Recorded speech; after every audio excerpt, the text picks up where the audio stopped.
We've made it to the month of February. That means it's time to look back on the month of January and rank all 8 new releases that I saw in January. So let's talk about it.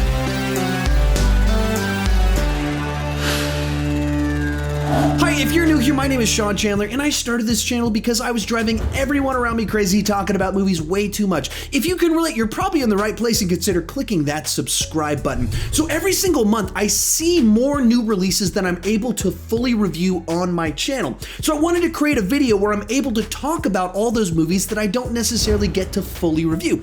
That's what this video is for you. As I go into this, the movies that I've already reviewed, I'm only going to give a summary about it. I'm going to try and give more emphasis to the films I haven't talked about yet, but you can look above and I'll have cards up here of the ones that I do have reviews for. Finally, if you're interested in more content like this video, on SeanChandler Plus over on Patreon, I'm posting a weekly video where I'm ranking every movie, new and old, that I watched the previous week for the entire year of 2019. So if you want to know my take on every single movie I watched this year, consider supporting me over on Patreon. If you're interested in that, the link for it is down below in the description. With that said, let's get started. In last place is Escape Room. While this is in last place, I didn't hate this movie by any stretch of the imagination. I actually had a pretty good time for the first 70% of the movie as they were in the rooms they were trying to escape. I thought they were appropriately thrilling. I didn't mind the characters too much, and the movie kind of kept me on the edge of my seat. But once the movie got to the point in time where it started giving answers, revealing why everyone was involved in this, it didn't really satisfy. The answers felt very forced and contrived, and as the movie went along, it just felt like it kept going and going. This movie has more endings than Lord of the Rings: Return of the King. You can see my full review of this one right up here at that card. In 7th place is A Dog's Way Home. Now, this movie is designed for a very specific person, and the trailer presents essentially exactly what the movie is, exactly what happens as well. It's an emotionally manipulative, sentimental movie for dog lovers. If you see the trailer and think, oh, that looks awful, you will hate this movie. If you see the trailer and go, man, I'm in the movie for a good cry from a dog movie, this movie will provide the exact experience that you want. It's totally predictable. The trailers really do essentially show you the entire movie. It is essentially just a more serious version of Homeward Bound, but it hits all the right notes for dog lovers at the same time. It worked well enough for me. I was engaged enough, but at the same time, it's not a movie I would want to watch a second time. And I will say this, we took our kids to go see it, and it's probably the worst reaction we've had to a movie we've shown them thus far. It's not because there's inappropriate content, but because it's so successful at being emotionally manipulative. Both of our kids that were paying attention to the movie were just losing it by the middle of the film, and it was very uncomfortable as a movie-going experience. In 6th place is Polar. This is a Netflix original film starring Mads Mikkelsen as a retired assassin with a particular set of skills. Because of that basic setup, I've heard a lot of people compare it to either Taken or John Wick. And I understand the comparison based off the premise, but it's a totally different movie in a totally different subgenre than those films. If you go into this film expecting Taken or John Wick, you will be baffled as to what you're watching, because this movie is much more of like almost satire, almost parody of the genre. It's much more of a dark, sick, trashy comedy than a John Wick knockoff. It's over the top, it's hard R, it's pure schlock, it's a very trashy film. It is not for most people. It is not for the average person that likes John Wick or Taken at all. But if you know what you're getting into, if you are the target audience for this film, I think there is some fun to be had in the mix. I enjoyed myself a good bit watching it because I knew what I was watching. This might be a bit of a deep cut reference point for the film, but it struck me that it was a lot like the movie The Big Hit, starring Mark Wahlberg from the late 90s, except like a darker, sicker version of that film. But to be very clear, this is a hard R film. Most people will watch it and hate it. The right person will have fun with it. I'm probably the right person.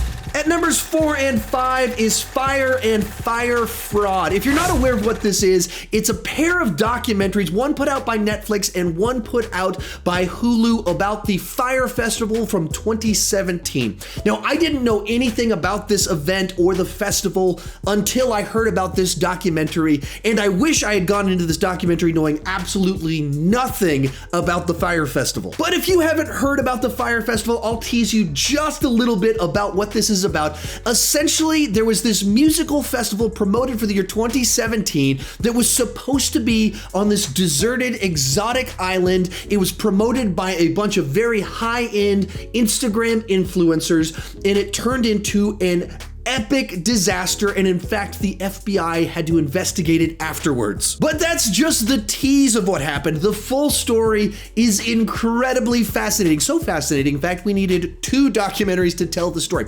Each of them is good on its own merits, but they actually complement each other really well. The Netflix one deals more with the preparation for the event, what went on behind the scenes, and the failures at the event itself. And the one at Hulu focuses a little bit more on the guy behind it and his story, his background. In fact, they got an interview with him that runs throughout the entire documentary.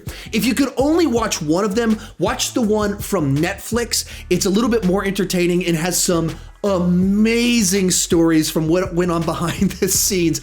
But I do recommend watching both of them. They do work hand in hand really nicely together, and they're both worth watching to tell the full story of what happened. But real quick, before I give you my top 3, what new releases did you see in January? How would you rank them? Tell me down below in the comments section.